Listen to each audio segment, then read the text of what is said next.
Hey, what's going on? How's everyone doing? Drew, what's up, man? How's it going? Good, how are you? How was your day? Oh, just hanging out at school and work. And now we're gonna get to talk with you, so it should be a good day. Of Yeah, man. Thanks for having me. Thanks for putting this together. course, thank you for taking some time out of your day. Been trying to get you in here for a while now. Yeah. This was over a month ago we planned this, huh? Right. I think I sent you an initial DM maybe like a year ago. You're not kidding, yeah. Uh, March 28th, a year ago. How about that? here we go. Wow, cool, good stuff. Well, how we get started? Do you need anything specific from us? Why don't we record this? Okay, I'm sending the request to record to this computer. I'm trying to record it in the background too. And then I can post it if anyone wants to rewatch it, re-listen to it, anything that comes up that's helpful, whatever helps. Well, whenever you're ready, we can get started. We'll just hear a little bit about you, where you're from. Recording in progress. Yeah, awesome. All right.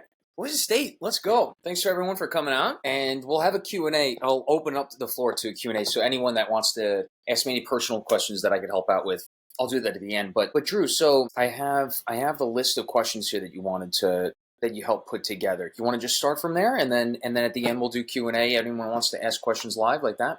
That's perfect. This is pretty extensive, so if you feel like anything we can skip over or anything like that, just let me know. Let's run through it. Who are you? I'm Brendan. I'm a oral surgery resident. Let's see, I'm in my last year of residency, 4 out of 4. Some residencies are 6. They get their MD, although for what I want to do, private practice, you don't need your MD. Actually, I just put up a post today explaining how, there's really no difference between the 4-year and 6-year MD tracks. There's no difference in what procedures we do. There's the only difference is literally they spend 2 months in medical school, which from my perspective, I was like, I'm going to oral surgery residency for oral surgery. I want to be doing that the entire time in residency. I don't want to be going away for 2 years, which is literally what happens. You spend 2 years in medical school. So I felt like that would be an interruption to my training. Why would I want to interrupt it for? And you also have rotations in anesthesia for 6 months. You're full-on anesthesia resident. You have rotations in general surgery, hand and plastic surgery. You have trauma surgery, general surgery, bariatric surgery, MICU, SICU, medicine for a couple months, ED rotations. So how many months did I just mentioned? 6 months plus like 8 or 9 rotations. So already more like 1.25 years of my 4 years, I'm off service anyway. So, all right, let's continue. Where am I from? I'm from Long Island, New York. The town I grew up in is Smithtown. I'm planning to move back out there after I graduate in a couple months and buy my hometown house. I'm not looking for like a mansion or anything extravagant. I just want to build the house I grew up in into, I don't know, something comfortable. And it's nice because it's like I know the house, I know the neighborhood. So that's why I figured, let's do that, Let's not make life so complicated all the time. Why did you choose to go into dentistry over other fields? Yeah, this is a question I get a lot too. I was looking into medicine, go to medical school or MD.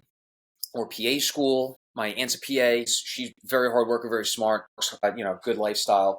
And essentially, I shadowed a bunch of doctors. I shadowed a bunch of dentists. The dentists that I shadowed, I had met all of them at the gym. They used to go to the gym at like 5 a.m. on weekday mornings and at 7 a.m. when it opened on weekends. And they were always so energetic, so enthusiastic, and very motivating. And they became my mentors over the last, 8, 9, 10 years now. And so I think it's really important to follow your mentors that are really, there for you and trying to help you out. They all own their own practices, which is pretty cool. None of the doctors I shadowed own their own practices. Hint, hint. So, I kind of like the idea of being able to own my own practice, have autonomy over my own procedures, the patients that I want to meet, and still have an opportunity to do surgery. Working with your hands either way in dentistry, generally, unless you do a specialty like dental anesthesia, you might not be doing general dental procedures. So really, it came down to quality of life, long story short. And I still do feel that there is a better quality of life in dentistry than there is in medicine, although it is becoming corporatized, which can change that now. Next question was, what's up? I can read these off to you and sort of elaborate on them as well, if that's all right. Please, that would be great, yeah. So what sort of things did you do in undergrad to prepare your application to dental school? What things do you think helped you get the best odds of getting into a good school? In undergrad, I think the school you come from can help. It's not 100% and all be all. School can help. The DAT score, obviously you need a strong score in order to get into into dental school. DAT is very important. Your GPA, letters of recommendation, shadowing hours at dental offices. It's nice to get a variety of shadowing at dental offices. I mean, variety of specialties. Doesn't have to be do that specialties, but it doesn't also only have to be general dentistry or orthodontics or it's even through dental school, as long as you get exposed to a number of, a variety of the specialties, I think you have a good idea on what you want to go into. You get some hours to figure out what you really want to do for your career. And so that's more dental school, though, not necessarily pre-dent. And then after that, I would say, my clubs, I did research in undergrad that not like required to apply to dental school, but can help your application, right? Shows that you're pretty well rounded. So I think that's Okay. And the change of pace, I guess, from undergrad to dental school, you're going from like 15 credits to maybe 30 in a semester. yes. What classes do you think you would recommend taking in undergrad to help that transition, make it a little easier, or if that even helps at all? You could try and load your plate up with 20 plus credits in a semester, but then, that might actually work against you and hurt your GPA or less time to study for the DAT. So I can't recommend doing that. The transition isn't really something you could prepare for. If you were to prepare for it, most literally I tell everyone in dental school, you got to work on two things: efficient and effective studying. Effective studying is the obvious, working your ways up, C's, B's, A's. Efficient studying is maintaining those A's, but studying for it less and less, right? That's the hard part, right? Because if you're studying for an average of 32 credits a semester, which is what dental school is, they say, that's what they told me on my interview trail, you're going to have multiple tests on the same day many times. We had tests, 3-4 tests sometimes, like exams, like final exams on the same day sometimes. And so that's something you need to consider. The way you get good at that, you just get used to studying less and maintaining those high scores. The way to do that, so that's what you got to do, obviously. How you do it, the way I figured it out was Quizlet. Quizlet I liked because you could put the figures on there. The figures I would upload would be like x-rays, clinical photos, histology, pathology, syndromes, condition, whatever it may be, right? And making the Quizlet cards to be question, answer, question, answer. And then within that question, sometimes I'll do question, that card, it'll be questions A, B, and C. Any more than that's a little bit too much. But then this way you can have 3 questions on one similar topic and keeping the same photo. I think the photos, the clinical photos, x-rays are important for photo recognition. We're very visual learners. And that's just repetitions, just cards, repetitions, working on the ones you get wrong, star them and redo them later on. That's how I did it. So little insight from there. And what sort of things do you think set you apart from other applicants? What things made you stand out to administrators, whatever you want to call them, when you're in your interviews? Yeah. For dental school, I'm from the area, and over the years I was shadowing dentists in the area, and one of them was actually faculty of the school, and then the other 2 became faculty of the school. So it was like, I don't know if they put in a word for me, but I had some background knowledge of the schools, of the training. I was able to use names of people that I shadowed, and they're like, oh yeah, I know Dr. Nakash. Oh yeah, I know Dr. Hannah, Dr. Leary, and that kind of helps. It's like when you go out in public and you meet someone, they're like, oh, so and so, and then it kind of connects the dots and it makes you feel a little more welcome, or a little bit more connected with the interviewer in this case. Yeah. So in a scenario so Idaho doesn't have a dental school, so we have to go out of state, so we can't really shadow. And it's like that. What sort of things would you recommend in that sort of scenario? Yeah, that's going to be very challenging. I totally understand that. From that perspective, I think you got to see where's the nearest dentist that you can meet who is a faculty member or who has connections at dental schools around in the state surrounding your area. If there's going to be a dentist in your town, they had to go to dental school somewhere, right? So I think that would be a good start. And maybe they came all the way out on the East Coast. It could be anything.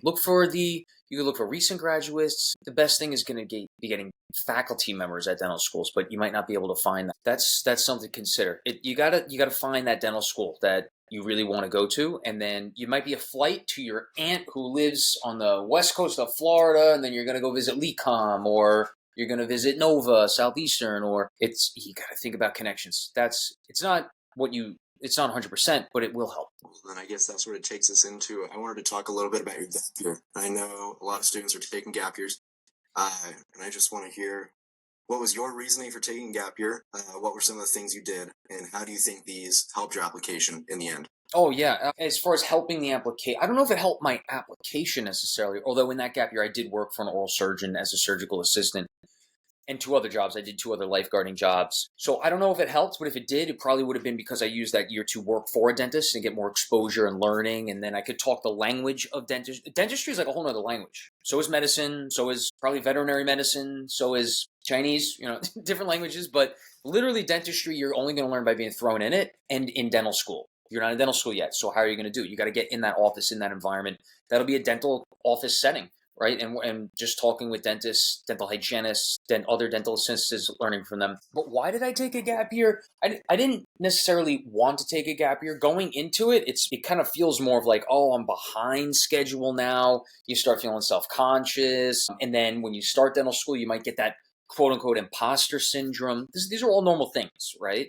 But for me, I was kind of leaning more towards medical school in the beginning. And then I met the dentist that was third year of college. I met them in high school and beginning of college, but I only shadowed them my third year, in between third and fourth year of college. So I was like, this is what I got. And then I made the switch and I was like, I don't even want to take the MCAT anymore. I'm just going to do the DAT and apply from there. So I had to take a gap year, and I would look at gap years. I wouldn't be afraid of them.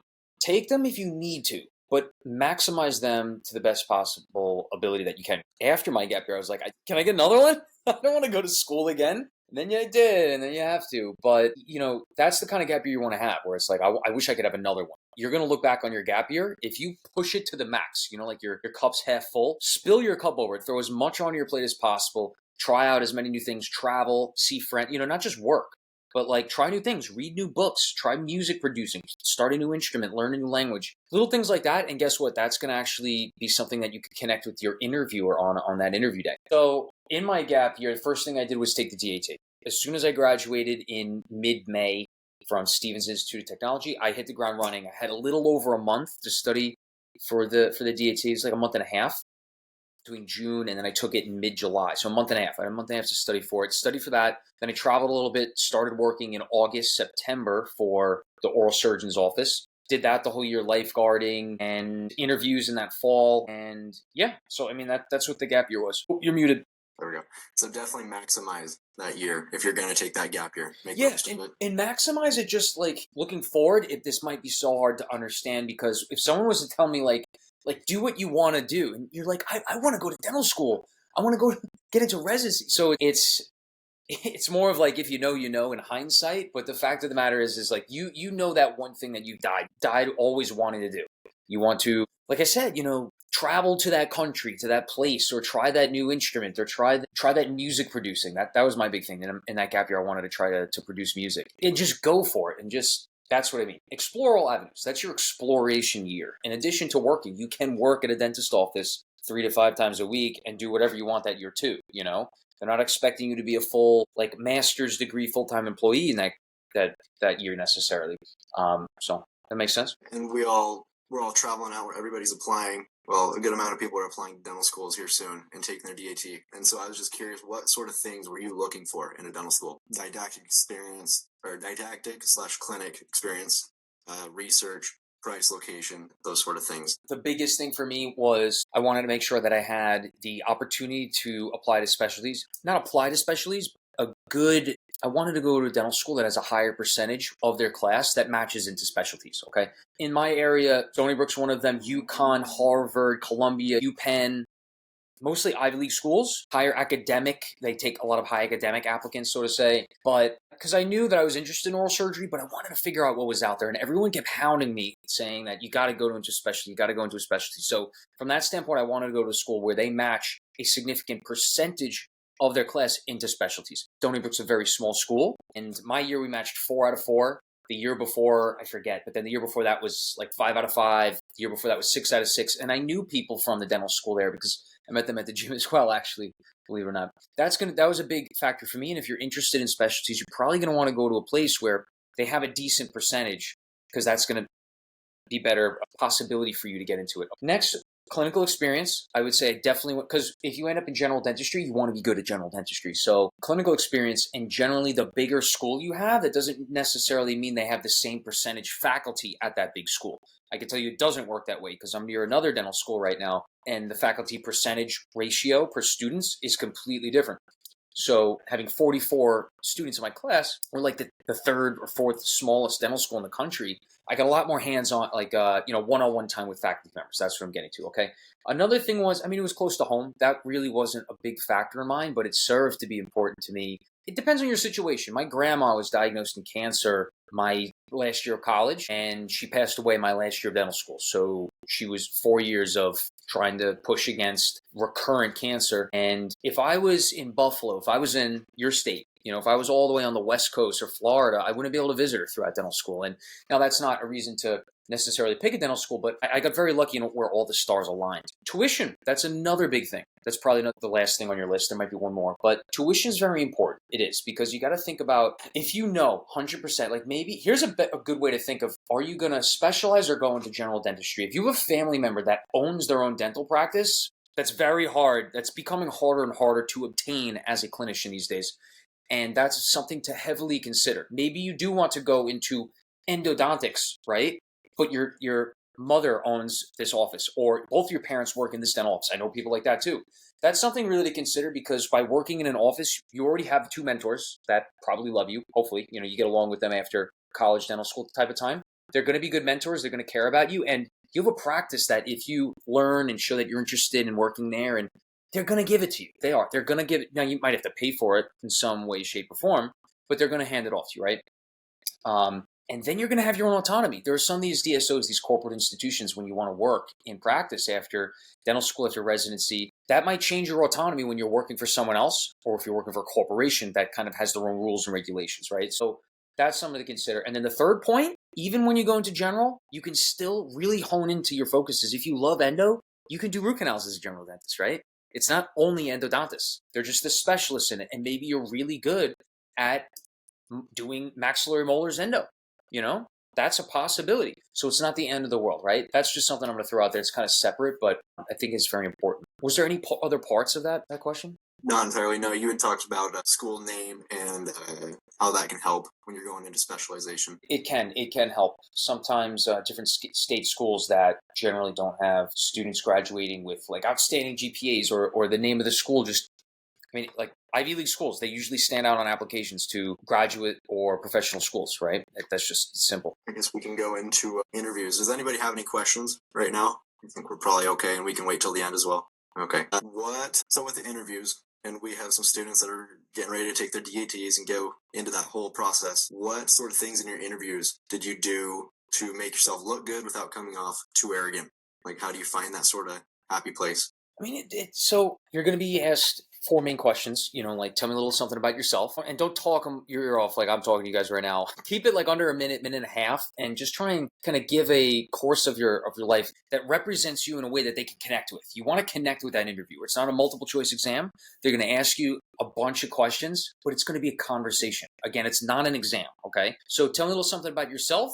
Tell me your strengths. Tell me what you think your weaknesses are. Why dentistry and why our dental school? So 5 questions, give or take, right? You could couple up 2 of those. But that's really, I would just start with a general outline of those and put bullet points of like something that's unique to you. You want to give unique qualities. You don't just want to say, oh, well, I want to work my hands the rest of my life. Why do you want to treat patients? What was an experience that really stuck with you that makes you passionate about pursuing this career? I think that's really it. It's chatting with the person.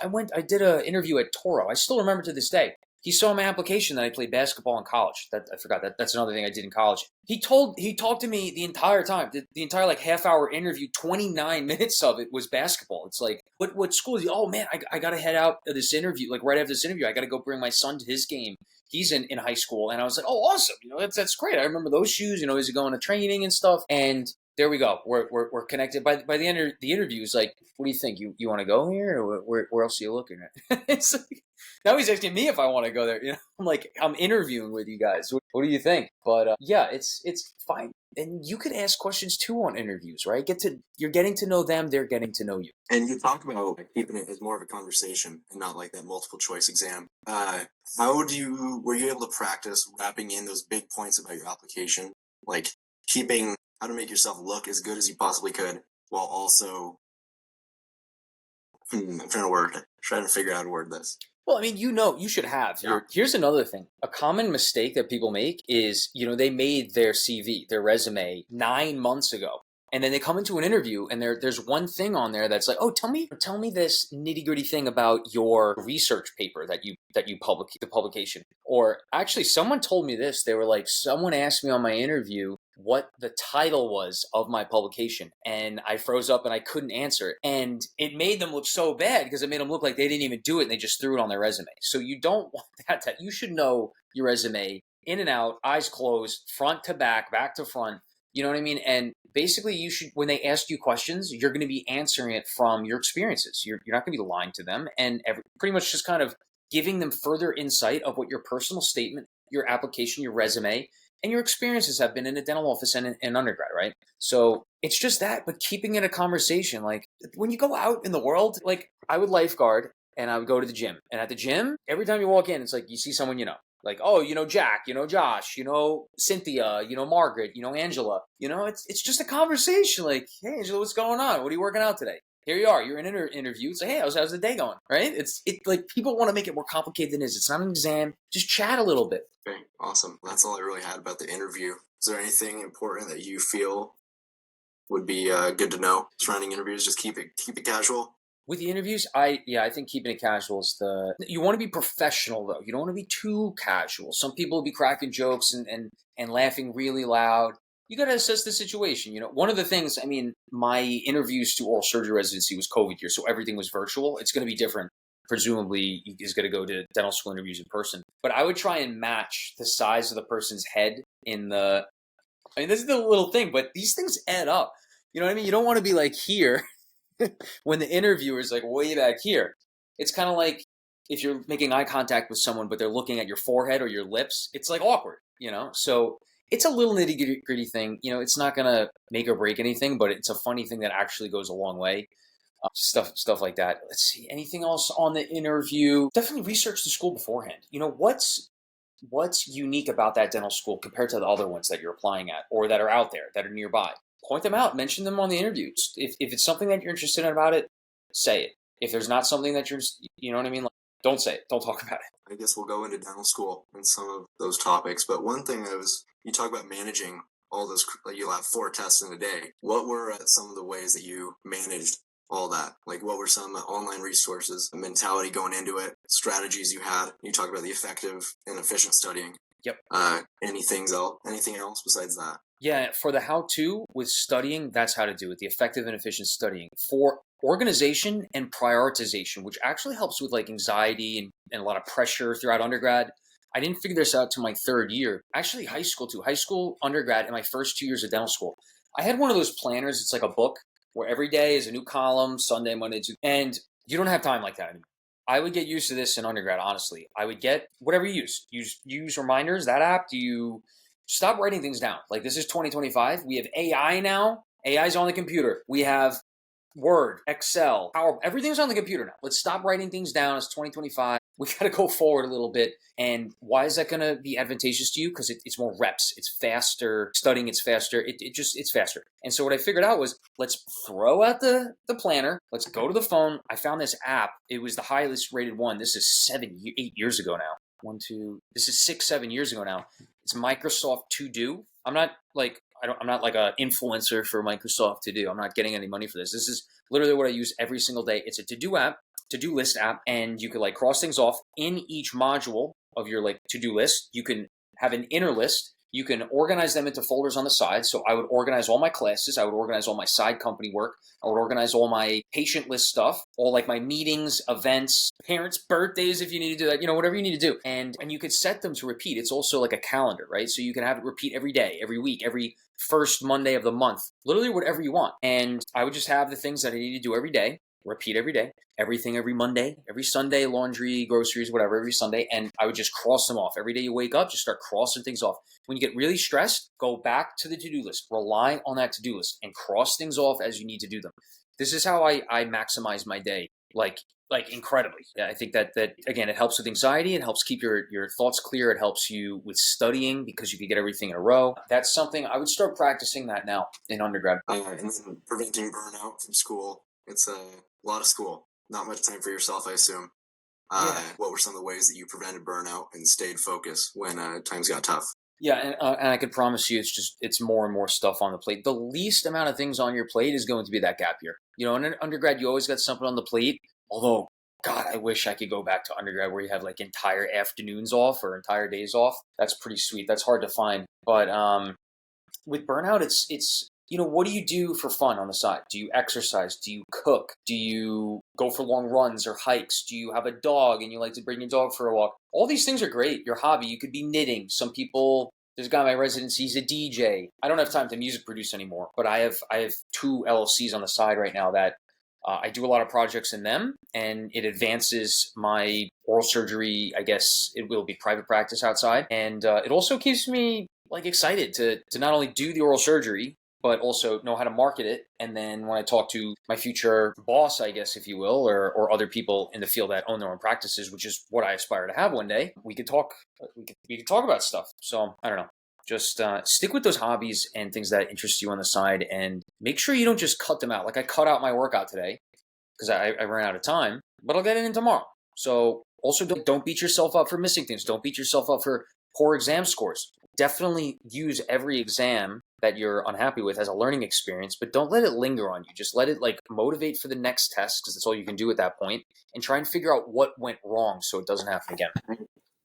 Does anybody have any questions about dental school forum before we go on to the next topic? Let's see where we at. Preparing for MFS, reflection, wrap up. Once you get it, so that was interviews, and then prevent burnout. I see where I'm at. Cool.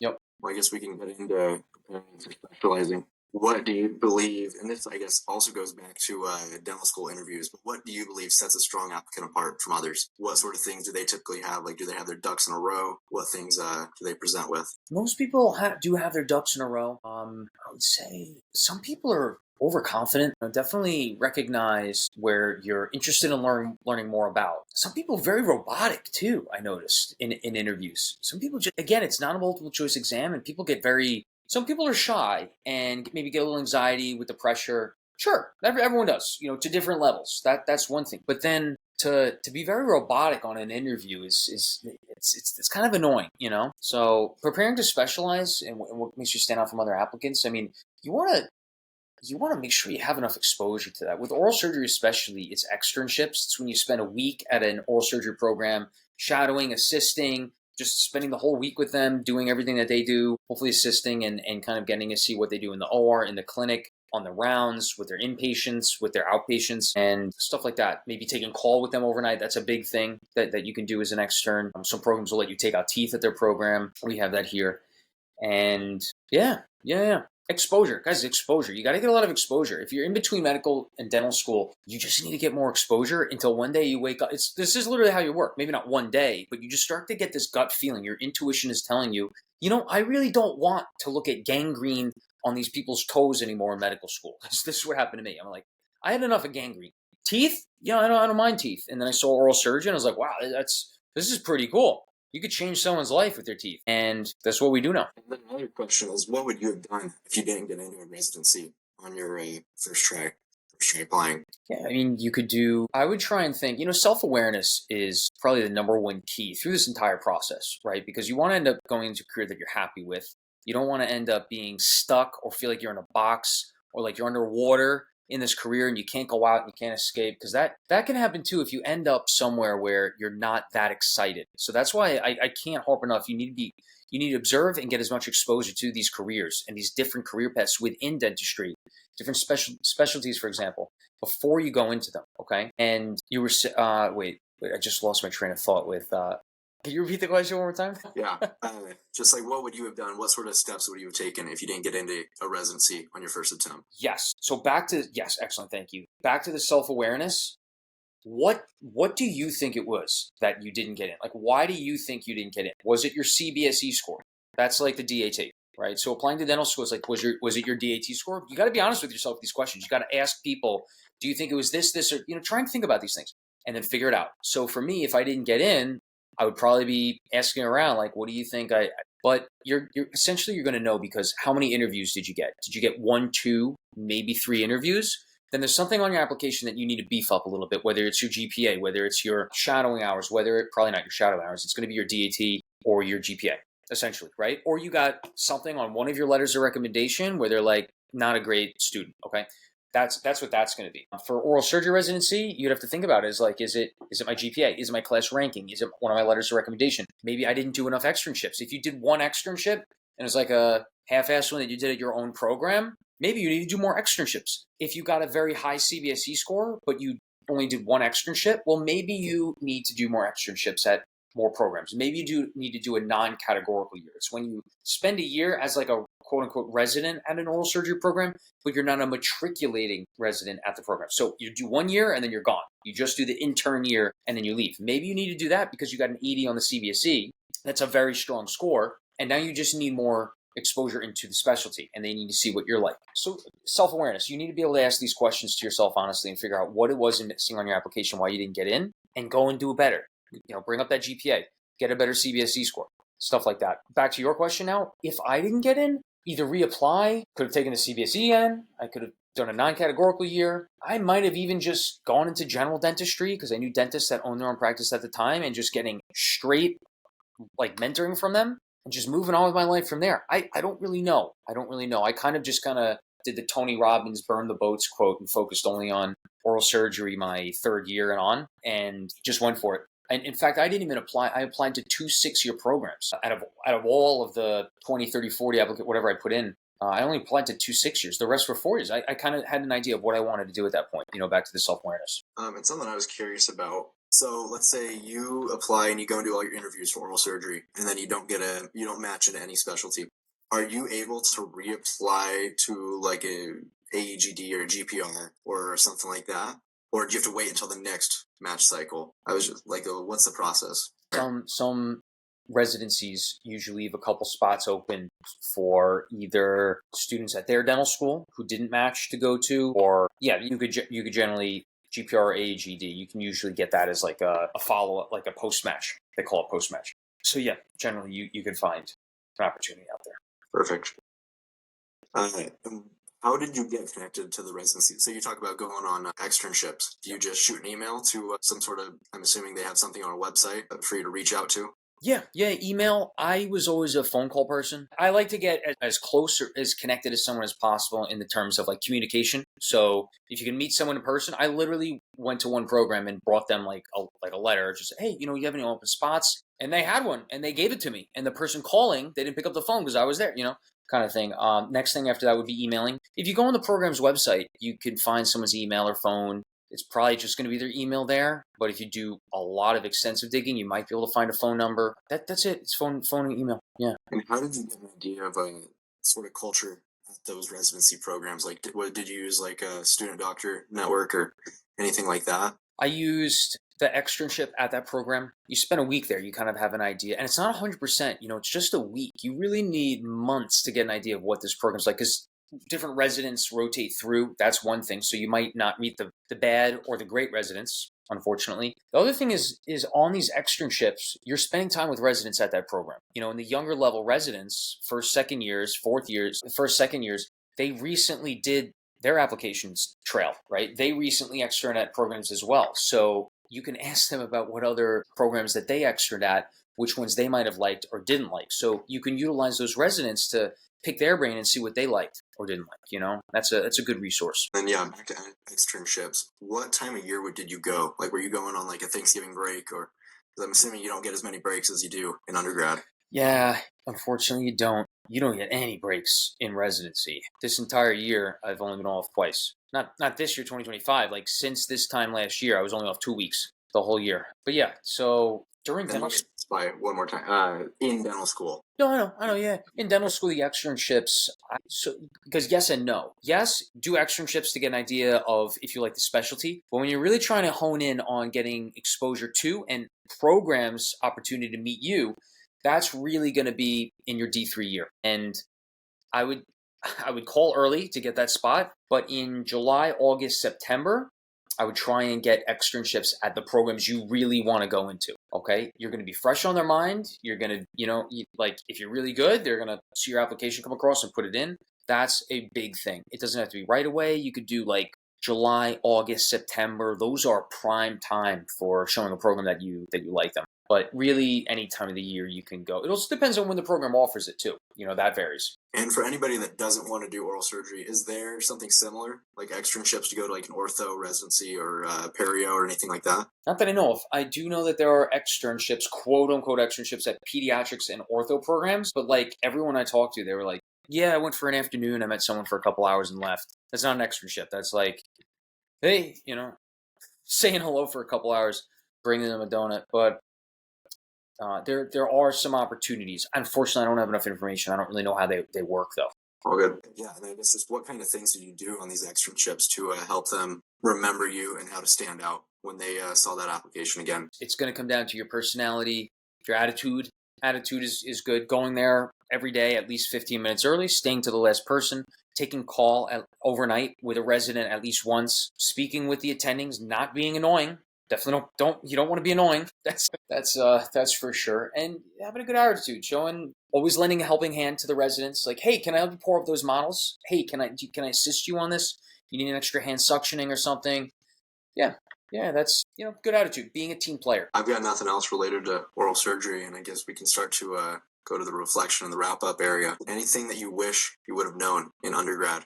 What sort of advice do you have for somebody that hasn't went through dental school yet, went through everything? Things would you tell them? Yep. And to summarize the thing, stop writing everything down. Start utilizing technology, AI, the To-Do app, Microsoft's To-Do app to get things fast. Use Quizlet for studying, efficient and effective studying, like I said. These are going to be the biggest things. And don't be afraid to do that thing or explore those things that you haven't done before. Go to travel to that country you haven't seen. Spend time with that family member you haven't seen for a while. Go to that concert. That's going to be a big part of, those are the things that make the memories that last, and that's really it. That's really it. In college, I think what I would have done is really try and explore the network of friends and what people are good at. Everyone's going to have like this guy can make an app. This girl can, see what you could do. See what you could do with this technology at our hands. Anyone could be a founder of a company, a co-founder of a company. And college is a time where you can really network and meet people with different expertise and skills and talents, and coupling up with a friend or two and creating something new that's exciting. I think that's pretty good. And guess what? If you could do it, it's going to go a long way on an application to a medical or dental or any graduate level school. So that's another thing. You might not have to if it explodes. And what's some advice you would tell your past self, knowing what you know now? How far are we going back? As far as you wanna. I don't know. Maybe keep playing lacrosse and not basketball. Yeah. No. I liked basketball better than lacrosse. You can't regret. You can't go through life regretting. What is this? I don't know if anyone watches anime, but I just finished Attack on Titan like last weekend, and it's funny. The people that don't know anime, it's gonna be whatever. But people that know anime, I don't know. It's better than movies. It's crazy. But when you really find a good story plot like that show. But anyway, one of the guys says to another warrior in the show, he's saying that any moment that you spend on regret, like the guy could get killed. Now hopefully you're not going to get killed thinking about the past or regretting something. But the fact of the matter is, the more you focus on something that you regret, it's eating away at your attention to the next thing that you could be succeeding in, the next thing that you could be accomplishing, the next move or action you need to make, to study for that exam, to go find that next dental office to shadow in because you guys are out of state from a dental school, right? Whatever it is, you need to focus on the things that matter, and you need to eliminate distractions in exactly in that way. And this is the last thing I have written down here, but one that I like to ask any doctor I shadow is if you didn't go down this path. So if you weren't in oral surgery residency right now, let's say you didn't go to dental school, what would you be doing right now? That's a cool question. My dream has always been to produce music. I really want to be I want to make music, and that's something I'm trying to get back to. The problem is that when you're younger, essentially you need to be able to live off money. You need money to live on, right? And going the music, you don't know if or ever there will be enough money to live off of, right? And so, I went for a more stable position. Luckily, I love surgery, and then in dentistry, it's a nice, clean profession. You still have a more opportunity in dentistry than medicine to own your own office, and kind of you have a lot more freedom, when you have that opportunity to own your own office. When you're working at someone else's office, you can't just leave at 3:00 in the afternoon like you're going to take your daughter to soccer practice. You can't just leave. But if it's your office, you could be like, all right, everyone, 3:00 today, we're shutting everything down. Everyone's going to head out, or like Friday afternoon, we're going to shut everything down. Let's go get some lunch. Let's go grab a couple drinks for happy hour. And I want to wish everyone a nice weekend or for the holiday or whatever. If you're working for someone else, they're the boss. You're not the boss. That's a fact. And that's what I like about dentistry, because there's still the opportunity for that in a way. But music producing. Alrighty. Well, I've got no other questions for you. Does anybody have any questions for Dr. Gallagher? Yeah, you guys should call me Brendan. Also, Drew, so have you taken the DAT yet? No, I'm a sophomore. I'm planning on taking it next, hopefully May. So not this May, next May. But Got it. Yeah. Got it. Do you know how many times you could take the DAT? I do not. Is it 3? I'm not even Oh. sure. And it changes, you know what I mean? Like it changes year to year. But, sometimes it's a good idea to take it, not necessarily early versus late, but like if you need to take it again, it's good to take it here. So it's like, I know what I'm studying for now. I know what I need to do to pass it. If you wait to the last minute, so taking it May of third year of undergrad, right?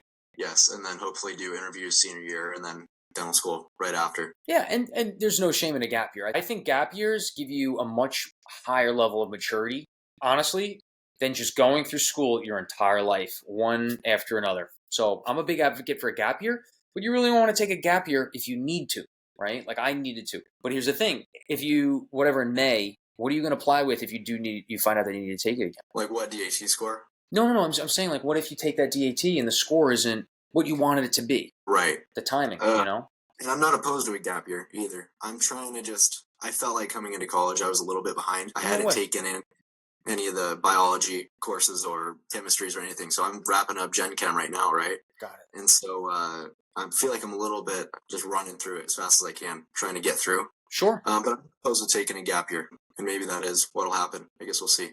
Yeah, we'll see. But you got the summers, you got the winter break. You have plenty of time to study for these things. When I took the DAT after my third year of undergrad in July, and I was applying during that time, but the DAT was the last thing I needed on the application. I guess technically, if you take it in May, could you take it 2 months later in July? I don't know. It's something to look into. But over winter break, that's when I studied for the PAT. Are you familiar with the perceptual abilities test? Study for that earlier. Put that in winter break. That's the one course you're not going to have any relation to topic. You're not going to have any course that's related to it in undergrad. Does that make sense? So spend your winter break. Get that out of the way. You know what I mean? Study a couple hours this day, a couple of hours that day, maybe work during whatever you got to do during winter break. But definitely spend like 2 weeks, I think it'll take you to study for the PAT portion. Then when it comes time to study in May, you're studying everything you already have, you've laid eyes on for. Biology, Gen Chem, Orgo, reading, math. You see what I'm saying? Just my thoughts. Any questions for him? Hi, I'm Jacqueline. Nice to meet you. Hey, Jacqueline. I do have a question. You mentioned doing, surgical assistant. I wanted to ask you, how did you get into that? Did you have any qualifications to do it, or how did you go about that? Oh, great question. I had the BLS and whatever the other one was from lifeguarding. So I had the qualification, like basic life support, BLS, right? And then I think that's all I needed. But I had 2 for lifeguarding. There's like the BLS, and then there was like, maybe it's like a separate lifeguarding one. But so I had what I needed. How did I get that connection? I met that dentist at the gym. Actually, and his office manager went to the gym too at a different time. And so I met them at the gym, and it kind of the dots connected. And I was asking the oral surgeon and the general dentist for a couple of years through undergrad, like, what do I do to study? How do I get an A in organic chemistry? What should I do to start with the DAT? And so by the time I got there, it was like I kind of knew them already. And they pretty much just said to me, like, hey, come on in the office, come shadow. And then they were like, hey, come work for me in your gap year. It's going to be okay. And it was all right. Okay. One more question. I know it's kind of like a taboo subject to touch on, honestly, because a lot of people don't really like to talk about it. But money-wise, financially, how does that situation work when you're in dental school? You could take out loans depending on, and everyone's situation is different, right? But you could take out loans, and then over time, they're different. I forget what the word is. I'm forgetting it right now, but it's like the interest payments on it over time. They're very high, by the way. But yeah, essentially you take out loans and you make the payments, and it's very important to talk with your loved ones, your family, spouse, significant other, however it works, about like thinking in the future how these are going to be paid back. But generally they have payment plans over time, and you make payments little by little over time until they get paid back. Some institutions, after you graduate, maybe the Army, maybe some public institutions have payment plans on loans. Private practices now have like stipends that could help you with paying those back. There's many options to pay it back. The one thing I would say is, unfortunately, like, money's a very big and important issue, but don't let that kind of distract you, taking your eyes off the target, right? If you want to go into a certain specialty and it's a lot more years or further training, like education in dentistry, rather than just going out of college and working, I think you need to get enough exposure to know that's what I want to do for my 30 plus year career, and go for it. And don't let those numbers scare you, because as long as you're happy and you find that you're good at something, the money will come. I can promise you that it will come, and you'll be able to pay everything back in due time. Thank you. Yeah, you got it. You got it. Did you take the DAT yet, Jacqueline? No, not yet. I'm planning. I graduate in December, so I'm planning to study for it over this summer, and then hopefully take it sometime in August, September-ish. Sounds good. That sounds like a plan. Yeah. Enjoy that time. Do it. Work hard. Everyone always likes to put like, oh, I got to do this or that. Just do everything. And then whatever kind of falls off the plate, that's the one that wasn't most important to you anyway. You know what I mean? Like things sort themselves out. If you know, but the DAT is changing the scoring to the 3-digit, I guess, sort of like the MCAT. Do you have any information on that? Do you know anything or talk to anyone that's taken it and gotten that scoring? I did, and I mean, it just sounds like relatively the same content. It's funny because the CBSE, for example, the scoring has changed like 3 times in the last 5 years. And it comes down to the same thing. Are the questions different? Are the topics maybe the questions different? Are the topics different or are they the same? You know what I mean? It's the same topics. It's the same test, different scoring. It's whatever score you get at the end of the day is what you get, predicated that you put in the time and effort to study enough for them. All right. Well, if we've got no other questions for him. Someone pointed this out. They thought this was a poster in the back. That's actually the Empire State Building. I don't know if anyone cares. It was an event 2 weeks 2 weeks ago in Las Vegas, and one of the girls was like, "Is that actually the Empire State Building?" Yeah, it is. Usually on the hour, so I guess a half hour ago, like they do like some light show on it. But crazy. What's the furthest west you've been? Furthest west, Washington State. I went skiing in Whistler. I've also been to Utah, Colorado, Wyoming. Ski trips when I was like really small. I got to go over to your guys' place. Oh yeah. Do you ski? Do you guys ski? I do not. No. I don't know about these other guys. All right, guys. Any other questions? Anything else I could help out with? Yeah, nothing. No? Well, thank you for coming in and talking with everyone. I hope this was beneficial to everyone, and I'm sure it was. Do you want to talk about the PreDent Mentor Map a little bit? And any of those sort of resources, your Instagram, TikTok, all that stuff? Yeah, I mean, you could find me, my handle's Dr. spelled out Dr. Gallagher, but I mean, I'm not like looking for any accolades or anything. I really just want to help. You know, you could always send me a DM. Drew, you know that. You could always send me a DM. I'm here with questions at any time. Anything I do to help you guys out. I know this process is very stressful, and it just becomes more stressful at times, more pressure at times, but find those things, back to self-awareness, find those things that help you kind of just unwind at the end of the day, at the end of the week. Take that time for you. Enjoy the time off that you have, whether it's, and in residency, you guys will see this when you get there. Even in dental school, sometimes you just have like a couple hours off and then you have a whole nother week or 2 of work, and you gotta learn how to enjoy those little moments. And that's just for life, right? PreDent Mentor Map is a free resource that my buddy Sean and Sean's an orthodontist now. I went to dental school with him and we created, we run Students of Dentistry, Elite Dentists, Top Dental Practices. Those are Instagram pages. And we created the PreDent Mentor Map. It's a free resource with information of all the dental schools in the United States. We have current dental students that have signed up as mentors at every school, where you could submit a couple questions to get answered by them.